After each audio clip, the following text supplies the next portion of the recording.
Your pension is only $1,000 a month. You won't survive, my daughter said, laughing in my face. Her husband added, You have two options. Clean up after us and live in the house, or go begging.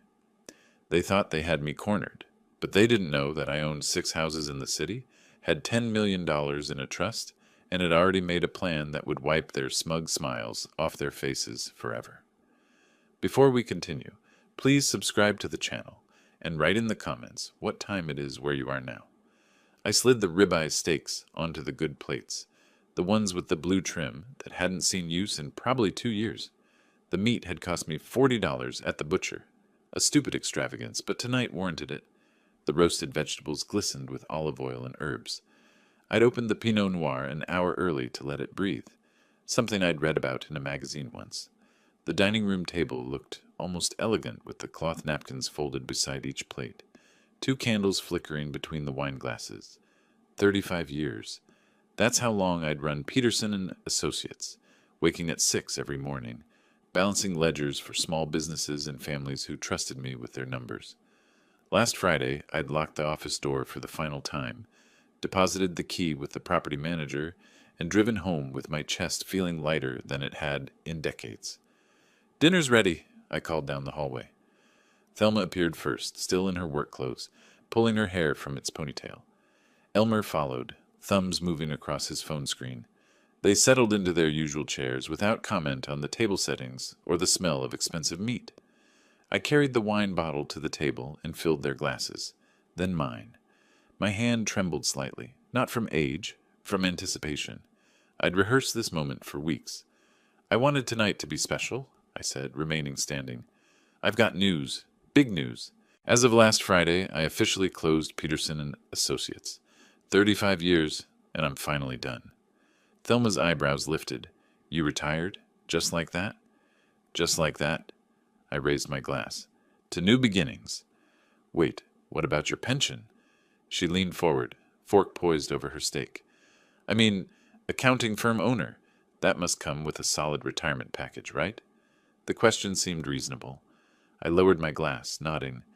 Well, I'll get Social Security. About $1,200 a month. It's enough for my needs.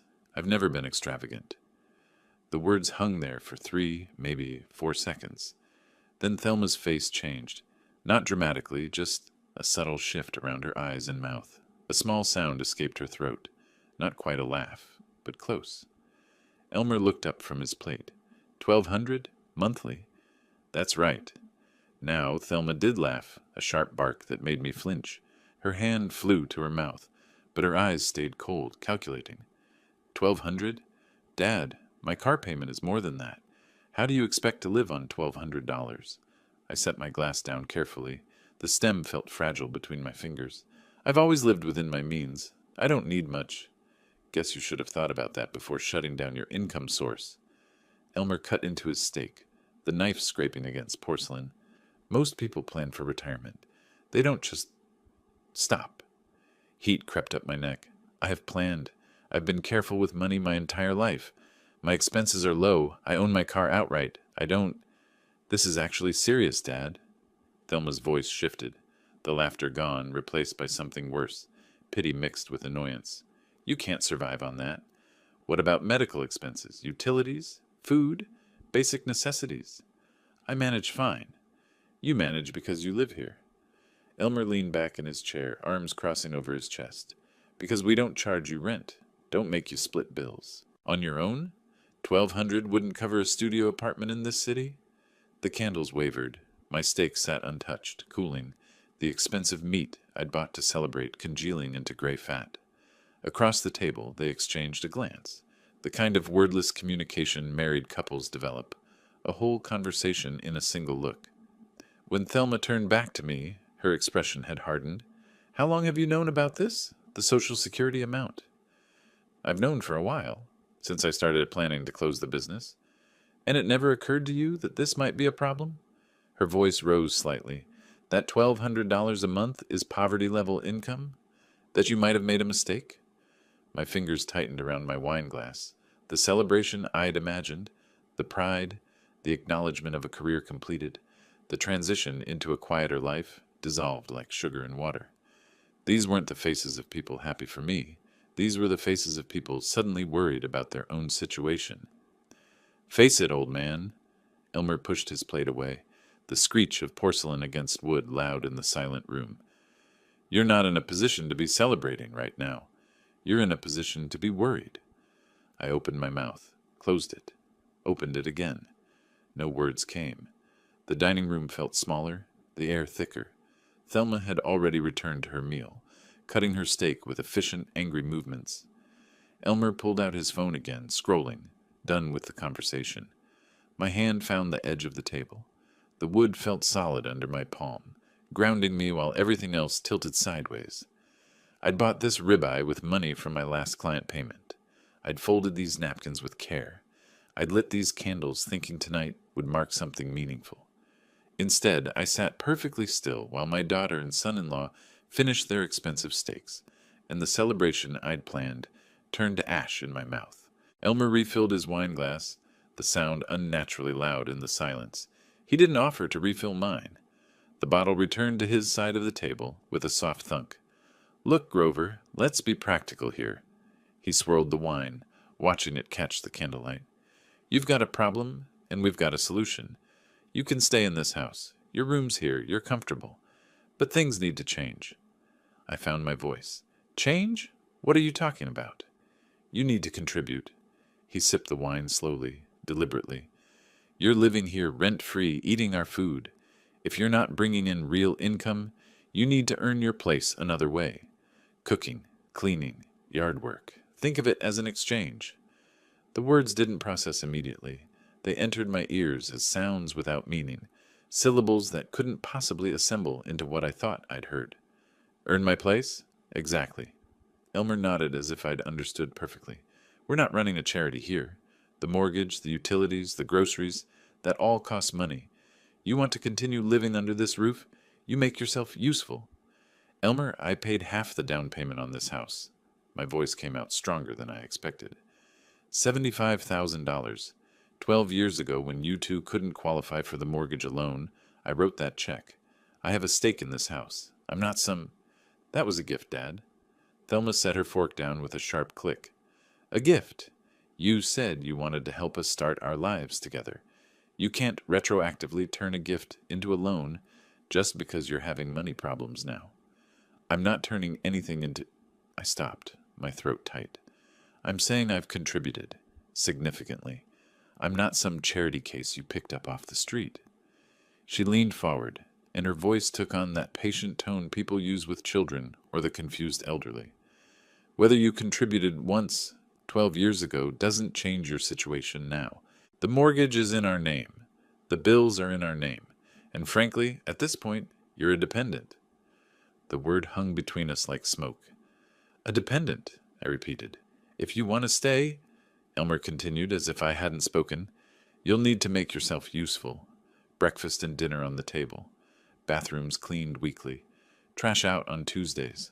Lawn mowed. Gutters cleared. That kind of thing. Basic household maintenance. He was counting on his fingers, listing chores, assigning me tasks as if I were a teenager earning my allowance. And if I don't?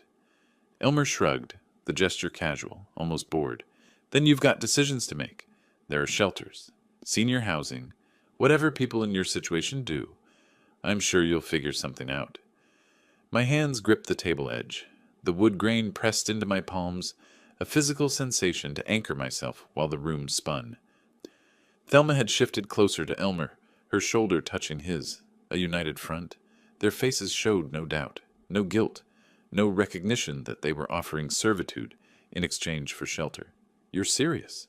Completely serious? Elmer finished his wine and stood picking up his plate. Think it over tonight. Let us know your decision in the morning. But understand, those are your options. Contribute and stay, or figure out somewhere else to go. He walked past me toward the kitchen, his footsteps confident on the hardwood floor. Thelma gathered her own plate, pausing beside my chair. We're not trying to be cruel, Dad, but we have to be realistic. We can't support another adult on our income, not without something in return. She touched my shoulder briefly, the gesture meant to soften the blow, then followed her husband.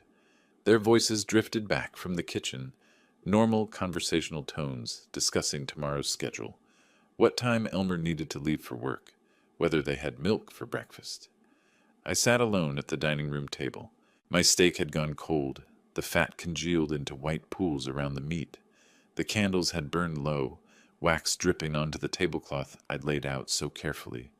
The celebration dinner I'd planned, the announcement I'd rehearsed, the pride I'd felt closing my business, had transformed into something unrecognizable. $75,000, I'd given them $75,000. Not loaned, given. They were right about that. I'd said the words myself. This is to help you start your lives together. I'd signed no papers, demanded no repayment schedule, asked for nothing in return except perhaps some basic gratitude, and now they were offering me the chance to clean their toilets. I stood. The chair scraped against the floor, loud enough that the conversation in the kitchen paused briefly. My legs felt unsteady, but I walked with my back straight down the hallway toward my room. Don't be so dramatic, Dad, Thelma's voice followed me. We're trying to help you here. This is exactly your problem. You're too proud to accept reality. I didn't respond. I reached my bedroom door, my hand closing around the knob. Behind me, their voices resumed, punctuated by the clink of dishes being loaded into the dishwasher. Normal sounds, domestic sounds, the sounds of people who just finished dinner and were cleaning up before settling in for the evening. My hand stayed on the doorknob. Down the hall, Elmer laughed at something. The television clicked on, canned laughter from some sitcom bleeding through the walls. I spent the first hour simply sitting on my bed, listening to the house settle around me. Footsteps overhead, Thelma and Elmer moving through their evening routine. Running water, the television's muffled drone. Eventually, silence. When I finally moved, it was with purpose. I opened my filing cabinet, the small two-drawer unit I'd brought with me 12 years ago when I'd temporarily moved into this room. The metal drawer rolled open with a familiar squeak. Inside, folders arranged by year, by category, by importance. An accountant's instinct never dies. I pulled out the folder marked 2013 House Purchase and carried it to my desk. The wire transfer receipt sat on top, the paper slightly yellowed, but the numbers still crisp. 75,000 ounce. Transfer date, March 15th, 2013. Memo line, home down payment with love. I remembered that afternoon. Thelma had been 25, married less than a year, desperate to buy before Portland's market priced them out completely. They'd found a place in Southeast, a solid 2-story with decent bones, but their combined income couldn't qualify them for the full mortgage. The bank wanted 30% down, $150,000 on a $500,000 purchase price. She'd called me crying. Not manipulative tears, or at least I didn't think so then. Genuine distress. Dad, we found our home. Our actual home. But we're 50% short on the down payment, and by the time we save it, someone else will buy it, or the prices will go up again. I'd wired the money the next morning. At the closing, she'd hugged me so tightly I could barely breathe. This means everything. You made our dream possible. I'll never forget this. I set the receipt aside and reached for another folder. 2018, Emergency Financial Assistance. Thicker than the house folder. Inside, copies of checks, bank statements, payment confirmations. $23,000 total, spread across 4 months. Elmer had lost his job. Something about downsizing, corporate restructuring, the usual bloodless corporate language for destroying lives. They'd missed 3 car payments. Repossession notices had arrived. Their savings account, according to the bank statements Thelma had showed me in panic, held $347. I'd written checks for both car loans, paid off 2 maxed credit cards they'd been using to cover groceries, given them breathing room to land on their feet. You're a lifesaver, Dad. Literally. I don't know what we would have done. I pulled out a different folder. 2016, wedding. The invoices made a thick stack. Venue rental, $8,500. Catering, $12,000. Photography, $3,500. Flowers, $2,200. Bar service, $3,500. The total at the bottom of my accounting, written in my own neat hand. $30,000. She'd wanted a perfect day. The Pearl District venue overlooking the Willamette River. 200 guests. An open bar serving top-shelf liquor. A string quartet during the ceremony. I'd paid for all of it because a father only gets to see his daughter married once, or so people kept telling me. At the reception, she'd found me standing near the windows, watching the sunset over the river. She'd been radiant in her dress, slightly drunk, gloriously happy. "This is the most beautiful day of my life, and you made it happen. You're the best father anyone could ask for." My hands slowed as I reached for the last folder. The thin one. The one I'd deliberately buried under the others. 2019-2022, Timothy Medical. I made myself open it. Preschool tuition receipts. He'd gone to that Montessori place on Hawthorne.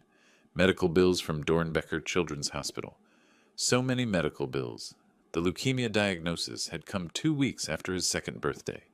The treatments, the hope, the specialists, the experimental procedures I'd helped fund because insurance only covered so much.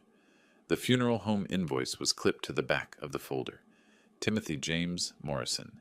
September 3rd, 2019, November 17th, 2022. 3 years, 2 months, 14 days. For those brief years, caring for Timothy had brought us together. I'd been Grandpa Grove.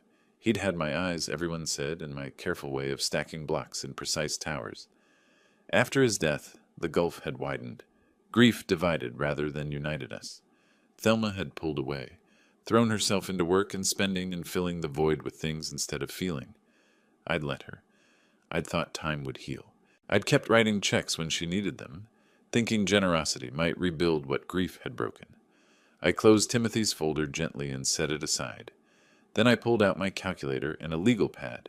The math took 20 minutes. Down payment, $75,000. Debt bailout, $23,000. Wedding, $30,000. I added smaller items from other folders, birthday gifts, holiday checks, the $8,000 for new appliances when their refrigerator died, the $12,000 for the fence and patio renovation, the countless smaller loans that were never repaid. The calculator's display climbed steadily. Final total, $217,400. I wrote the number at the bottom of the legal pad and underlined it twice. $217,400. Invested in their lives. Given freely, without contracts or repayment schedules, because that's what family did. That's what fathers did. And tonight, they'd laughed at my Social Security payment, told me to earn my keep by taking out their trash. I stared at that number until my eyes burned. Outside my window, Portland's streetlights cast orange shadows across my small room. The bedroom they'd given me was barely 150 square feet. A single bed, a desk, a filing cabinet, a narrow closet, the kind of room you'd give a guest you didn't expect to stay long. I'd been here 12 years. I stood and walked to the window. My reflection stared back, a 63-year-old man in a small room, surrounded by proof of his generosity and evidence of its complete waste. The city lights stretched beyond the glass, beyond this house, beyond their limited understanding of what money actually meant. They remembered none of this, or they remembered it and simply didn't care. $200,000, and I was told to clean their bathrooms. I turned back to my desk and closed the folders one by one, stacking them neatly in the filing cabinet. My hands moved automatically, restoring order, putting pain back in its proper place. Then I reached for a different drawer, the locked one. My fingers found the small key in my pocket. I kept it with me always, and fit it into the lock. The drawer opened smoothly. Inside, a thick folder I hadn't shown anyone. Ever. I pulled it out and set it on my desk beside the calculator and the legal pad with its devastating total. This folder was labeled simply, Properties. I opened it and began to spread the contents across my desk. 6 property deeds, 6 addresses across Portland, 6 pieces of a puzzle they'd never known existed. And that's just what I gave them, I thought, looking at the deeds. Now let's count what I kept for myself. Morning light woke me, thin and gray, typical Portland June. I'd slept fitfully for maybe 4 hours, my mind churning through numbers and memories. The house was quiet. Through the wall I heard Elmer's alarm go off, then silence it. Footsteps, running water, low voices, their morning routine. I stayed in bed until I heard the front door close, the car engine start, the sound of them leaving for work. Only then did I rise and return to my desk. The property folder lay where I'd left it. Deeds spread across the surface like a hand of cards. 6 properties, 6 addresses across Portland that Thelma had driven past countless times without knowing. I picked up the first deed. Alberta Arts District. Purchased April 1995 for $85,000. I'd been 33, newly successful with Peterson and Associates, when I'd spotted the listing. The neighborhood was still rough then, artists and musicians filling warehouses, homeless encampments in empty lots. The real estate agent had warned me the area had challenges. I'd seen potential instead. Purchased it cash. Renovated it gradually. Rented it to a young couple who stayed 7 years. Now the neighborhood had coffee shops and galleries and restaurants with waiting lists. The property was worth approximately $650,000 according to the last appraisal. Monthly rental income after property management fees, $2,800. I set it aside and picked up the next deed. Pearl District, purchased September 1997 for $120,000. Back when the Pearl was still transitioning from warehouses to condos, when people questioned whether anyone would actually want to live in converted industrial buildings. I'd questioned nothing. I'd watched the market, seen the permits, understood the trajectory. Current value, $800,000. Monthly rental, $3,500. Selwood came next. Purchased March 2001 for $95,000. A classic Portland neighborhood, established but undervalued. I'd bought just before the housing boom really accelerated. Current value, $580,000. Monthly rental, $2,600. Memphis Tabor. Purchased November 2005 for $110,000. That one had been a foreclosure, a family overwhelmed by medical debt. I'd felt guilty buying their pain, but I'd also offered them a fair price in a terrible situation. Current value, $620,000. Monthly rental, $2,900. Mississippi Avenue. Purchased January 2008 for $88,000. The timing had been perfect, right at the recession's bottom, when everyone else was panicking and I was buying. The neighborhood had exploded since then with development and renovation. Current value, $595,000. Monthly rental, $2,700. Finally, St. John's. Purchased July 2015 for $78,000, the last purchase before I started considering retirement. The neighborhood was just beginning its upward swing. Current value, $520,000. Monthly rental, $2,400. I pulled my calculator closer and began adding. Property values first, $650,000, $800,000, $580,000, $620,000, $595,000, $520,000. Total portfolio value, $465,000. Then monthly income, $2,800, $3,500, $2,600, $2,900, $2,700, $2,400. Total monthly rental income, $1,600. I stared at that number. $16,900 per month from properties they didn't know existed. Managed through a property management company that handled everything: repairs, tenant screening, rent collection, so I never had to mention rental income in casual conversation. They'd mocked my $200 Social Security payment. They had no idea I received over $16,000 in rental income alone. But I wasn't finished. I reached back into the locked drawer and pulled out a second folder. Thicker than the property folder, heavier with implications. Investment portfolio. Trust fund? Inside, quarterly statements from Vanguard, account summaries, documentation of decades of careful investing. Every profit from Peterson and Associates that I hadn't needed for living expenses had gone here. Index funds, mostly. Some bonds. A few tech stocks I'd bought during the boom and sold before the bust. Nothing fancy or risky, just steady, disciplined, long-term investing. I found the most recent statement. December 2024, 6 months ago. Account value, $10,507,328, $10.5 million. Give or take, depending on the market's mood. I leaned back in my chair and looked at the numbers spread across my desk. Property portfolio, $4.2 million. Investment trust, $10.5 million. Total net worth, approximately $14.7 million. Monthly income from rentals alone, $16,900. Annual investment returns at a conservative 4%, $420,000. Thelma thought I needed her house. I could retire tomorrow to anywhere in the world. Buy a condo in the Pearl District, probably in the building I already owned, and live out my days watching the river. Buy a villa in Tuscany, a beach house in California. Hell, I could buy this house outright, cash, and barely notice the expense. But that wouldn't teach her anything.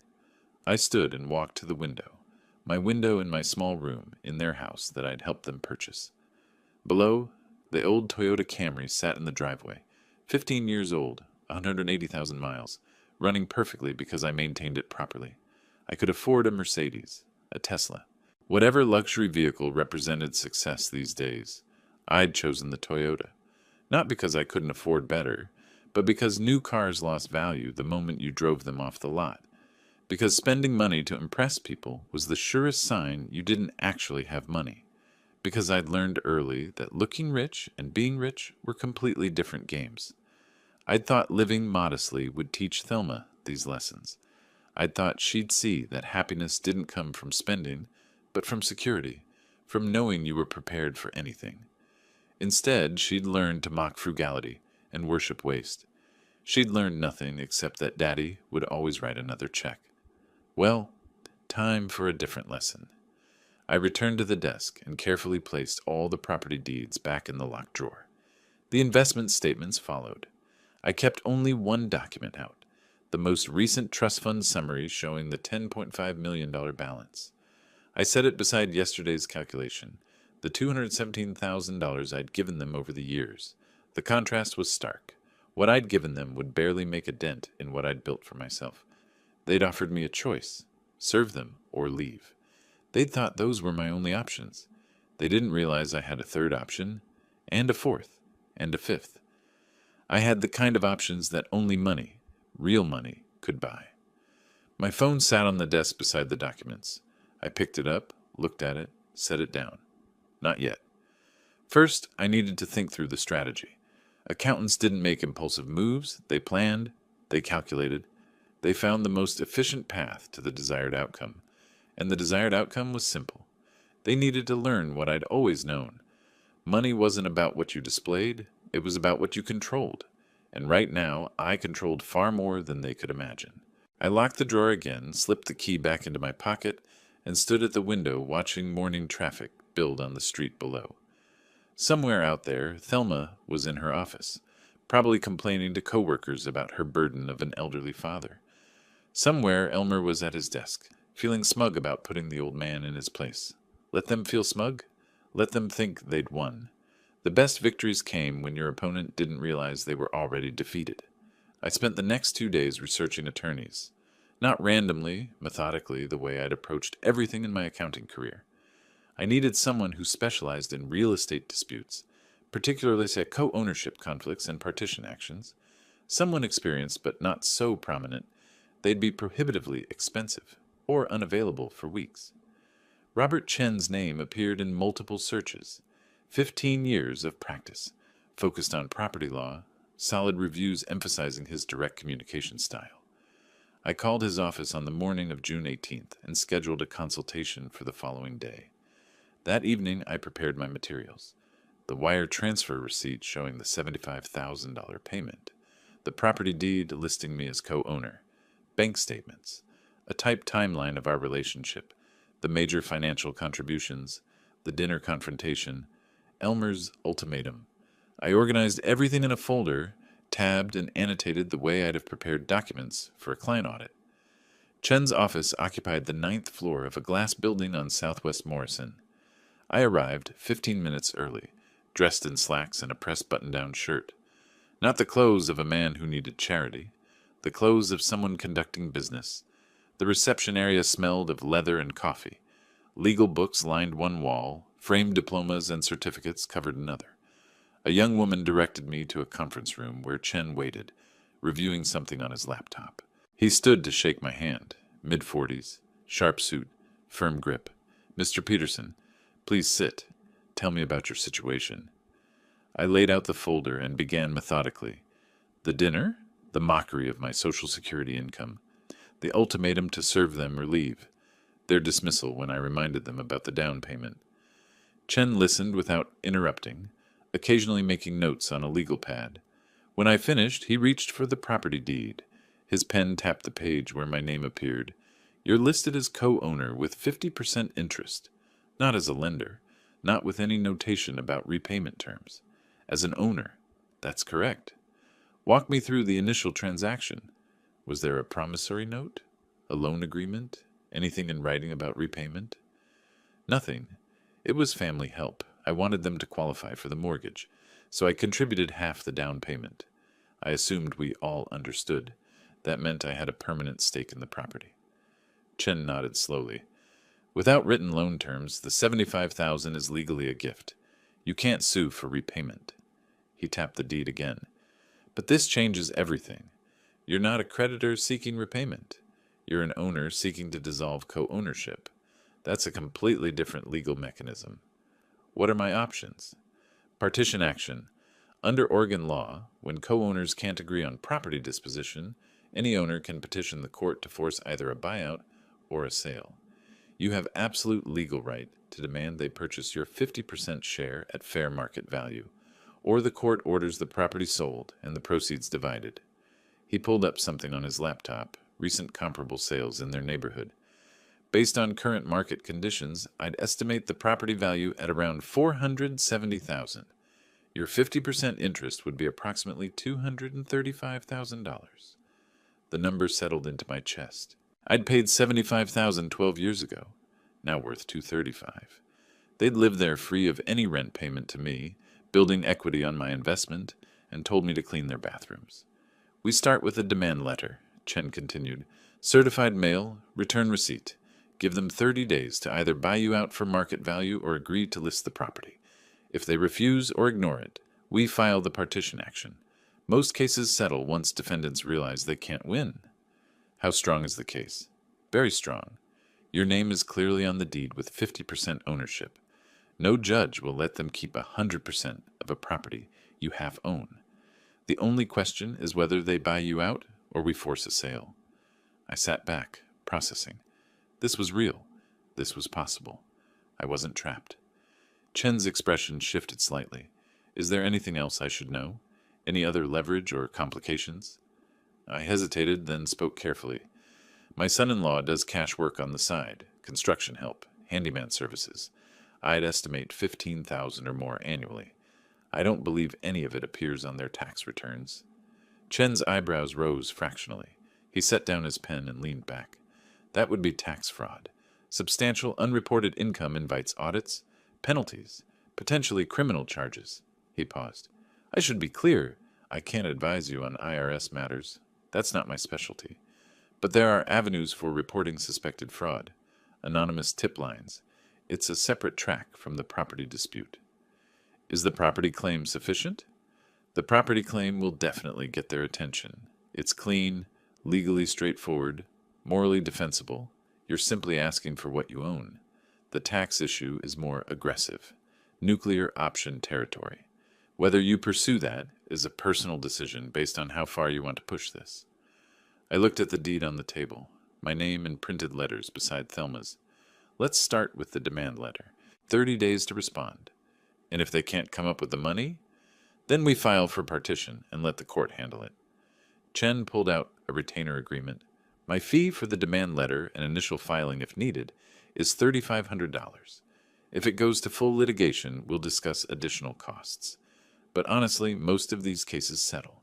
People realize quickly they can't afford to fight when the law is clear. I pulled my checkbook from my briefcase and wrote the check without hesitation. $3,500. Barely a rounding error in my investment accounts. For them, it would be a financial disaster. I'll have the demand letter drafted and sent via certified mail by tomorrow. Chen said, You should know, once this goes out, there's no taking it back quietly. Your relationship with your daughter will change permanently. It already has. I signed the retainer agreement and slid it across the table. They made that decision at dinner. I'm just making mine now. Chen gathered the documents, slipping them into a file folder with my name on the tab. I'll call you once the letter has been delivered. After that, we wait for their response. I shook his hand and left the office building into Portland's overcast afternoon. In my briefcase, a copy of the property deed, the retainer agreement, Chen's business card. In my chest, something I hadn't felt in weeks. Control. The next day, I moved into one of my Pearl District rental units. A tenant had just moved out, and I'd planned to list it again in July. Instead, I claimed it for myself. 9th floor, river view, modern appliances, everything Thelma's house wasn't. I brought 2 suitcases of clothes in my filing cabinet, left everything else in that small bedroom. Chen's text arrived on June 21st. Letter sent via certified mail. Delivery confirmation should arrive Monday or Tuesday. I set my phone down and looked out at the Willamette River below, the bridges stretching across dark water. Somewhere across town, certified mail was making its way to their house. Let them sign for it. Let them open it. Let them learn what powerless actually looked like. The call came on the evening of June 24th. I was sitting in my new apartment with coffee and a book when my phone buzzed. Thelma's name on the screen. I let it ring 3 times before answering. "Hello, Thelma?" "What is this?" Her voice came out high and tight. "Why did we just get a letter from a lawyer? You're suing us?" "I'm not suing. Not yet. The letter is a formal notice that I'm exercising my rights as a co-owner of the property." "Your rights?" She was breathing hard. "That money was a gift. You said it was to help us start our life together." I kept my voice level. "If it was a gift, why is my name on the deed as a 50% owner? Gifts don't come with ownership stakes, Thelma. You can't just... We don't have $200,000? Where are we supposed to get that kind of money?" "That's not my problem. You have 30 days to figure it out. Buy me out at market value, or we sell the house and split the proceeds. Those are your options." The phone muffled. She was covering it, talking to someone. Elmer, probably.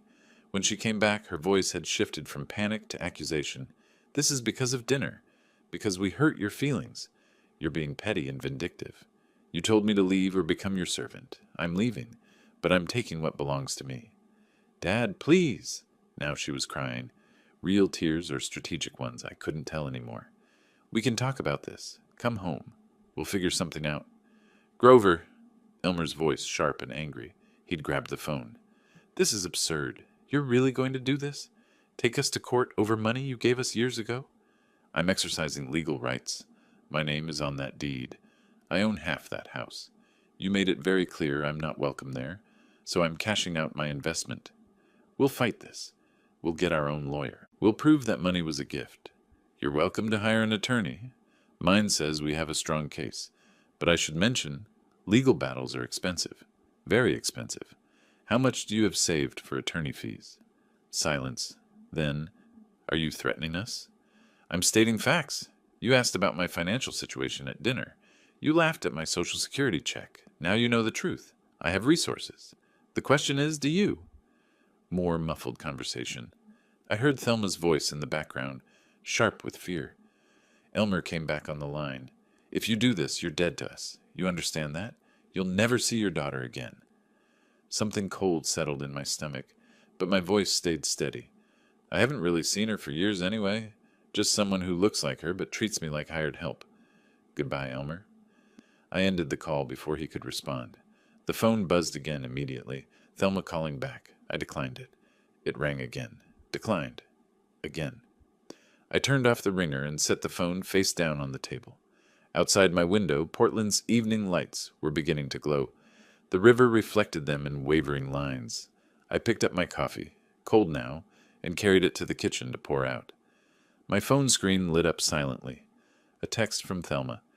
"Dad, please, just talk to us. We can work this out." Another. "You're really going to make us homeless?" Another. "After everything we've done for you." I left the phone on the counter and returned to the window. 24 floors below, people moved along the waterfront paths. Cars crossed the bridges. The city continued its evening routine, indifferent to family implosions. After everything they'd done for me.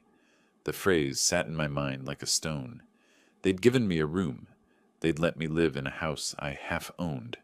They'd graciously allowed me to exist in their space while they built equity on my $75,000.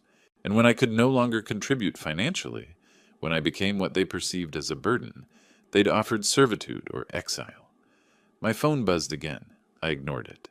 Across town, I imagined them in their house, my house, frantically Googling partition actions, reading legal forums, discovering that everything Chen's letter claimed was true, that any co-owner could force a buyout or sale, that they couldn't stop it without my agreement.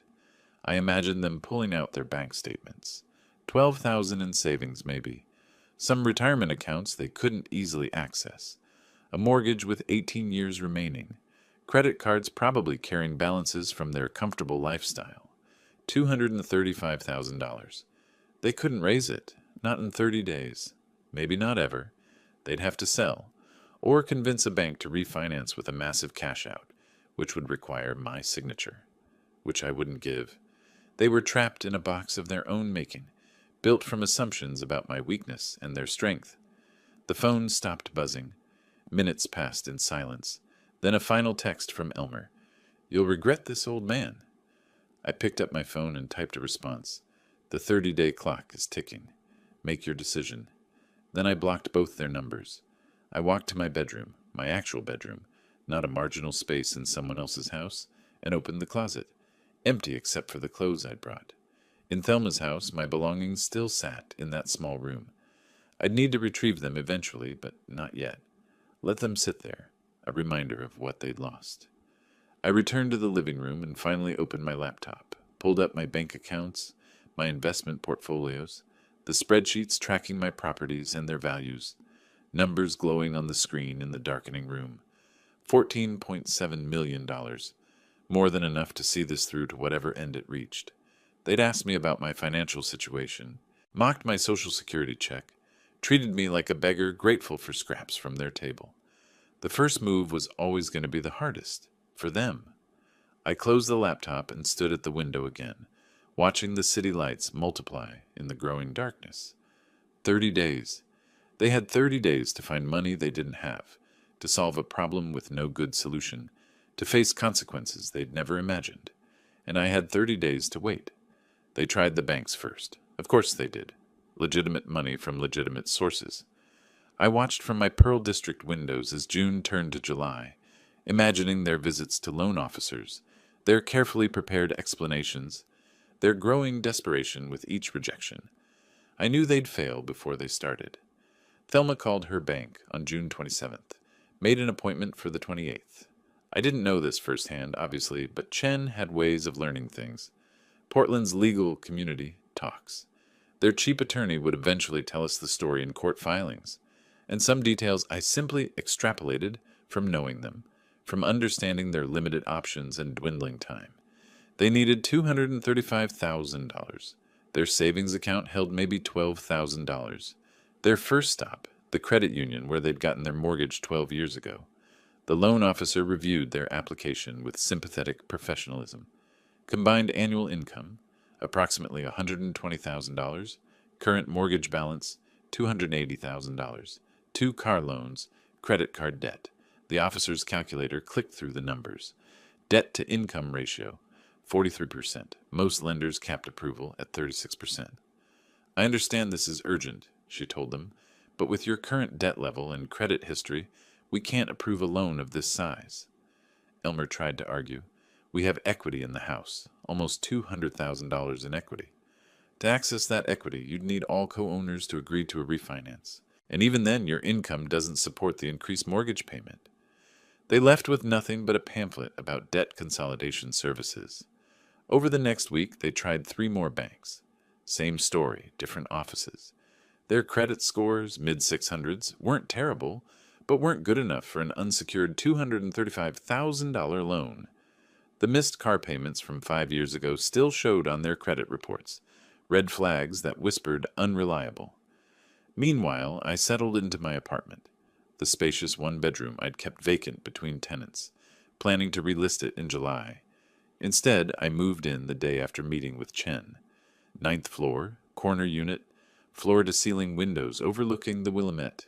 The building was mine, purchased in 1997 for $120,000, now worth $800,000. This particular unit rented for $2,800 monthly when occupied. I unpacked slowly, deliberately, hung my clothes in a real closet, not a narrow alcove, set up my desk facing the river, made coffee each morning using the espresso machine I'd bought years ago, but never used in that cramped room at their house. For the first time in 12 years, I woke without tension. No footsteps overhead, no muffled arguments through walls, no sense of being tolerated rather than welcomed. This was what freedom tasted like, expensive coffee and morning silence. While I established my routines, they scrambled.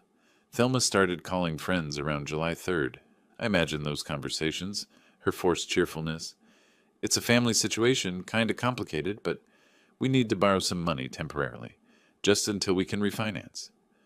Amounts varied. $50,000 from her closest friend, $30,000 from a college roommate she hadn't spoken to in 5 years, $20,000 from a couple they'd vacationed with last summer. Each conversation ended the same way.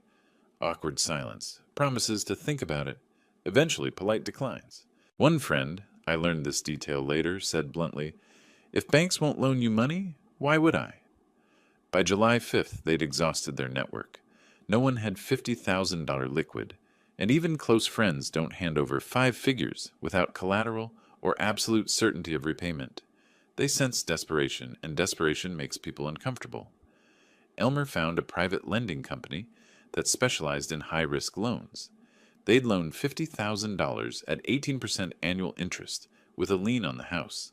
The monthly payment would be crushing, and $50,000 wasn't nearly enough anyway. When he suggested it, Thelma refused. "That's insane. We'd be bankrupt within a year." Their fights escalated. I didn't witness these, but I knew they were happening.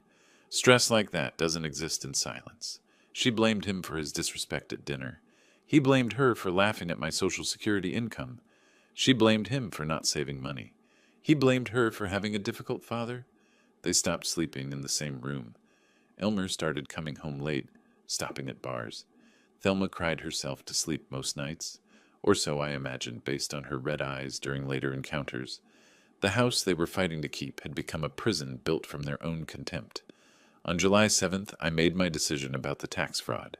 I'd thought about it since Chen first mentioned the option. Elmer's cash work wasn't a secret. He'd bragged about it at a family dinner the previous year. "Beating the tax man," he'd called it, laughing about the handyman jobs he did on weekends, the cash payments that never appeared on tax returns. I'd said nothing at the time, just filed the information away. Now I retrieved it. The IRS website had a form for reporting suspected tax fraud. Form 3949A, Information Referral. I downloaded it, filled it out methodically. Name, Elmer Hayes. Address. Estimated unreported income, $15,000 annually for the past 3 years, possibly longer. Nature of income. Cash payments for construction and handyman services. Basis for knowledge. Personal observation over multiple years. I printed it, signed it anonymously, addressed an envelope with no return address, drove downtown to a postal box 2 miles from my building, not the one in my lobby, and dropped it in. The metallic clang of the mail slot closing had a finality to it. The second strike deployed. Now I just had to wait for it to land. By July 10th, they'd been searching for 2 weeks. They had 20 days left on Chen's 30-day deadline. Every legitimate option had been exhausted. Every bank had said no. Every friend had declined. The predatory lender wanted terms they couldn't afford. They sat at their dining table, the same table where they'd mocked my retirement dinner, surrounded by rejection letters, loan applications, credit card statements. A calendar on the wall showed days crossed off in red marker. July 24th circled deadline. I stood at my window that evening, coffee in hand, watching the city lights reflect off the river. Somewhere across town they were panicking. Here I was calm. The first 2 weeks had been hard for them. The next 2 would be worse. The IRS letter arrived on July 11th. Certified mail, return receipt required. Elmer signed for it mid-morning, saw the return address, Internal Revenue Service, and his stomach dropped. You don't get certified letters from the IRS unless something's wrong. He tore it open. Thelma read over his shoulder. You have been selected for examination of your federal tax returns for years 2022, 2023, and 2024. Specifically, we are investigating potential unreported income from cash payments received for services rendered. You are required to provide documentation of all income sources, including bank statements, receipts, client lists, and proof of reported income. Failure to comply will result in penalties and potential criminal charges. The audit appointment was scheduled for August 8th, 3 weeks away. The letter requested boxes of documentation they didn't have because the income had never been reported in the first place. Elmer set the letter down carefully, as if it might explode. This is him. Your father did this. He reported me. Thelma stared at the letter. You don't know that. Who else would know? Who else would care? His voice rose. He's trying to destroy us. Maybe we destroyed ourselves. Her voice was flat, exhausted. They spent the afternoon Googling IRS audit penalties. Every search result made things worse. Unreported income penalties, 40% of the unreported amount, plus the taxes owed, plus interest. If Elmer had failed to report $15,000 annually for 3 years, $45,000 total, the taxes owed would be around $8,500. Penalties and interest, another $3,500 minimum. Total bill, approximately $12,000. Money they absolutely did not have, on top of the $235,000 they also did not have. Elmer slammed his laptop shut. We're being attacked from 2 directions. Because we earned it, Thelma said quietly. We earned every bit of this.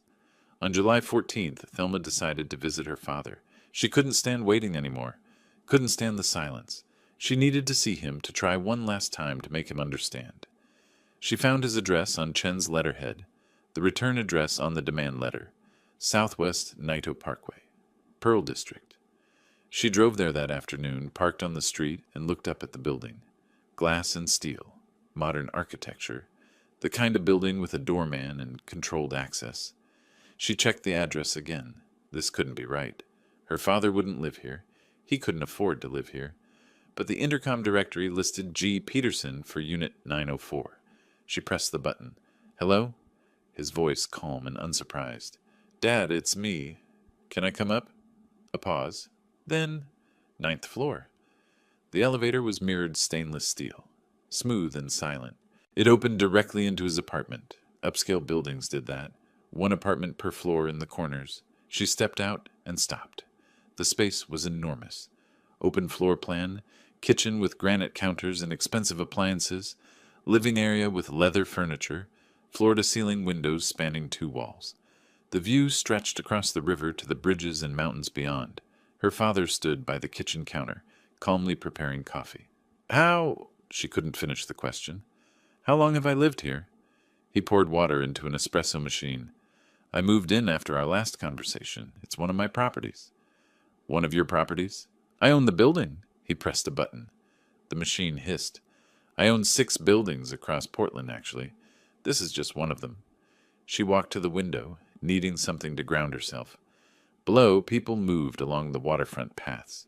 The city continued its routines, indifferent to her world-shattering. At dinner, you said Social Security was $1,200 a month. You let us think. I told you my Social Security amount. That's accurate. He poured espresso into a small cup. I never said it was my only income. You assumed I was poor because I lived modestly. That assumption was yours, not mine. But why? Why live in that tiny room if you could afford... She gestured at the apartment. He handed her the espresso. She took it automatically, didn't drink. I lived modestly to set an example. I wanted you to learn that wealth isn't about spending. It's about building security. Your mother and I built something solid over 35 years. We invested carefully. We didn't confuse looking rich with being rich. He sat in a leather chair, perfectly comfortable in his space. I thought you'd learn from watching. I was wrong. Dad, please. Her voice cracked. We can't pay the $200,000, and now the IRS. Actions have consequences. Elmer chose to evade taxes. That's on him. Did you report him? He met her eyes. Would it matter? The unreported income exists. Whether someone reported it or he got randomly audited, the result is the same. He broke the law. We're going to lose everything. You'll have your half of the proceeds, about $235,000. You can buy a smaller place or rent. Many people live on less. I'm your daughter. You're my daughter who told me my retirement income was a joke, who laughed when I mentioned $1,200.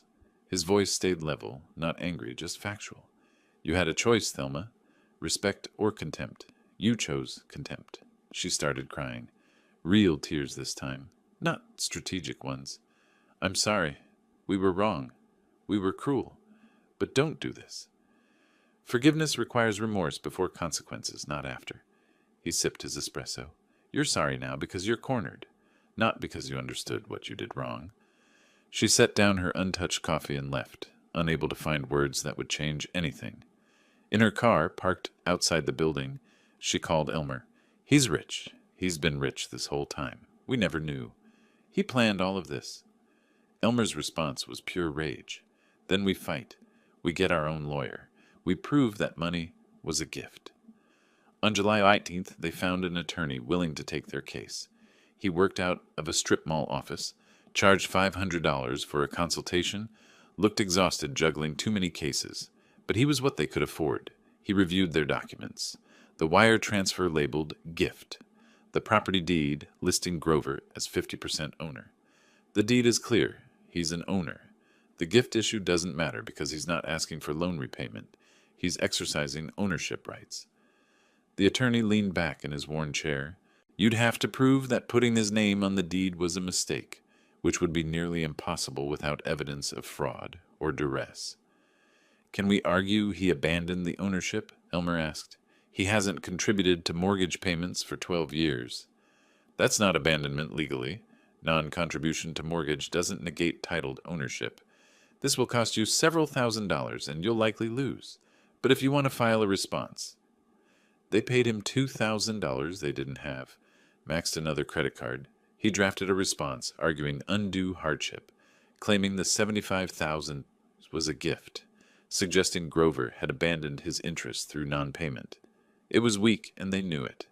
They filed the response on July 23rd, one day before the deadline expired. Chen called me that evening. They've hired an attorney, filed a response. It's exactly what I expected. Lots of appeals to fairness, not much law. We can proceed with the partition action. I stood at my window, watching evening light fade over the river. File it. You're certain? Once we file, this becomes public record. Court proceedings, hearings, eventually a forced sale or buyout. I'm certain. I'll prepare the filing tomorrow. We should have a court date within 6 weeks. I hung up and poured myself a whiskey. Good single malt I'd been saving. Raised the glass toward the city lights where they sat in their house, their response filed, thinking they'd bought themselves time or leverage. They'd bought themselves nothing but delay. The partition lawsuit would proceed. The IRS audit would proceed. And they would learn what powerless actually meant. The second strike had landed. Now came the endgame. The courtroom was smaller than I'd expected. Multnomah County Circuit Court, 4th floor, Judge Patricia Morrison presiding, wood paneling, fluorescent lights, the SIL of Oregon mounted behind the bench. Thelma and Elmer sat with their attorney at one table, Chen and I at another. When Judge Morrison entered, we all stood. She was perhaps 50 efficient movements, reading glasses on a chain. Please be seated. Case number 25, the CV 8847, Peterson versus Hayes and Morrison. This is a petition for partition of real property. Chen presented our case clearly. I was a titled owner seeking partition under Oregon Revised Statutes, Section 105-405. The property deed admitted as evidence showed my name with 50% ownership interest. The property, a single-family home, couldn't be physically divided. Therefore, judicial sale was the appropriate remedy. Their attorney tried, argued the original $75,000 was a gift, that I'd abandoned my interest through 12 years of non-contribution to the mortgage. His voice carried that particular strain of knowing your argument is weak, but being professionally obligated to make it anyway. Judge Morrison barely glanced up from the documents. The deed is clear. Mr. Peterson is a titled owner. Oregon law does not require co-owners to contribute to another owner's debts. Non-payment of the mortgage is irrelevant to ownership status. She made a note. The defendants have 45 days to purchase the plaintiff's 50% interest at fair market value, as determined by court-ordered appraisal. Failure to do so will result in judicial sale with proceeds divided according to ownership interest. Court is adjourned. The gavel came down. Final. Official. Absolute. I saw Thelma flinch at the sound. Outside the courthouse, their attorney mumbled condolences. I'm sorry. I told you the legal position was weak. They stood on the courthouse steps, midday sun harsh on their faces. Thelma was crying. Elmer's jaw worked like he was chewing something bitter. I walked past them to where Chen waited. The appraisal will confirm value around $470, Chen said. Your share, $235,000. They have until September 10th to pay, or the house goes to auction. Thank you, Robert.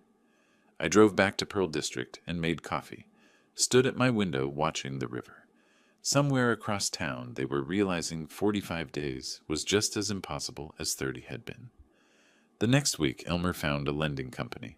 Not a bank, a hard money lender specializing in desperate situations. They offered $50,000 at 18% annual interest, secured by second mortgage. I learned this later, when the documents became part of the court record. Elmer signed. The money barely covered the IRS bill and bought them a few months of breathing room. It solved nothing. By mid-August, they'd listed the house. I drove by once, saw the realtor's sign planted in the lawn I'd watched Elmer neglect for years. The market had softened. Late summer, families settled for the school year. Showings happened, but offers came in low. Buyers knew they were motivated sellers. The court case was public record. Their realtor called me once, professionally. Mr. Peterson, the property is listed at $470. We have an offer at $435. Would you consider accepting? That's their decision, I said. I'm simply waiting for my share of whatever they get. Meanwhile, their marriage disintegrated. I didn't witness the fights, but Chen's paralegal filed updates. Thelma moved out August 15th, filed for divorce 3 days later. The petition cited irreconcilable differences and referenced the ongoing property dispute. Elmer lost his job August 18th. His manager had noticed the distraction, the court appearances, the declining performance. In an at-will employment state, they didn't need much reason. He was simply let go. I sat in my apartment that evening, Chen's call fresh in my mind with these updates. I felt no triumph, just the cold satisfaction of watching natural consequences unfold. They'd built this collapse themselves, brick by brick, starting with that dinner where they'd laughed at my retirement. August 20th. Their realtor called again. We have an offer at $455. I recommend they accept. The market isn't improving, and they're running out of time. They accepted. The mathematics were brutal. Sale price $400,000, minus realtor fees of $27,000, minus mortgage payoff of $280,000, minus Elmer's predatory loan of $50,000. Total remaining $98,000. Split 50-50 per court order. $49,000 each, 12 years of mortgage payments, 12 years of equity building. They'd walk away with $49,000, less than they'd put down. That evening, I imagined Thelma alone in her friend's apartment, doing the same calculations I'd done, realizing they'd lost everything they'd built, not because I'd stolen it, because they'd squandered the foundation I'd given them, and then treated me with contempt when I could no longer contribute. She must have been thinking about that dinner, that moment when her laughter had started this cascade, the ultimatum Elmer had delivered so confidently, be our servant or leave. I'd left, and I'd taken what belonged to me. I poured whiskey that night, not in celebration, but in acknowledgement. The legal system had worked. Justice had been served. They'd learned what powerless actually meant. But I felt older than 63, tired, vindicated but not victorious. The next morning, my phone rang. Thelma's number, one I hadn't blocked because I'd known this call would eventually come. I let it ring 3 times before answering. Hello, Thelma? Dad. Her voice was small, fragile. Can I come see you? Just me, not Elmer. I need to talk. I stood at my window, coffee in hand, watching morning light on the river. Behind me, my apartment was quiet. Ahead, a decision. Allow this conversation or refuse it. Tomorrow afternoon, I said. 2:00. She arrived exactly on time. She stood in my doorway looking diminished, no makeup covering the circles under her eyes, simple jeans and a sweater, hands empty except for her car keys.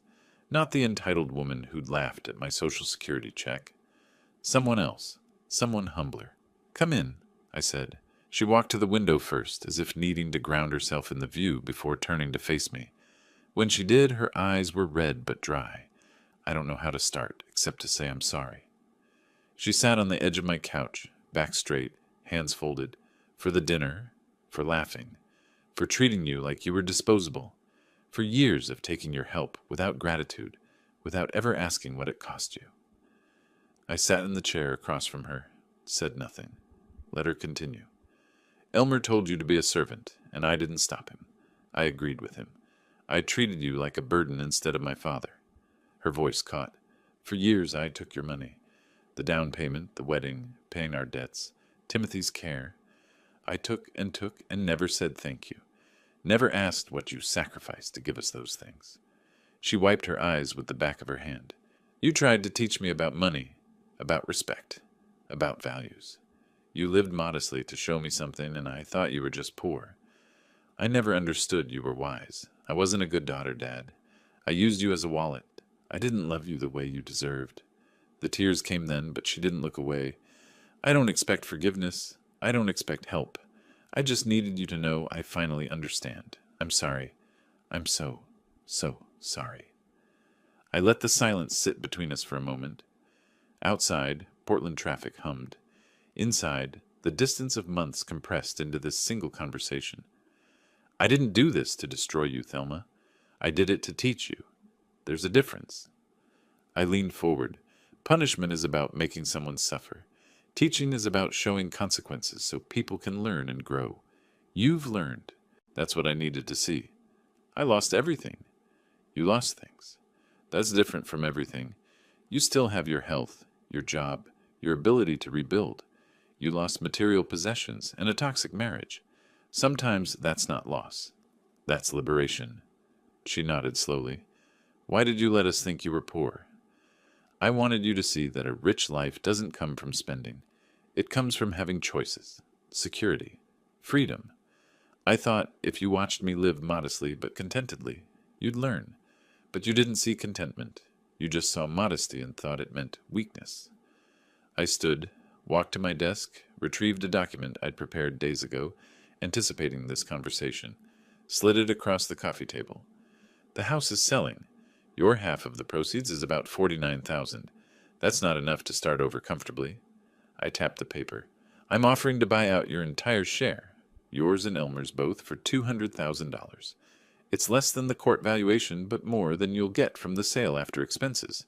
It'll let you settle your debts, pay the IRS, have a cushion to start fresh. She stared at the document like it might vanish. Why would you do that? After everything? Because you're here. Because you apologized. Because you're my daughter, and I'm not interested in destroying you. I'm interested in you becoming someone worth knowing. I don't deserve this. Probably not. But mercy isn't about deserving. It's about possibility. You came here, took responsibility, showed genuine remorse. That's worth something. I sat back. This isn't a gift, Thelma. This is closure. You take this money, settle your affairs, and build a life on your own terms. Not on my money. Not on anyone's money.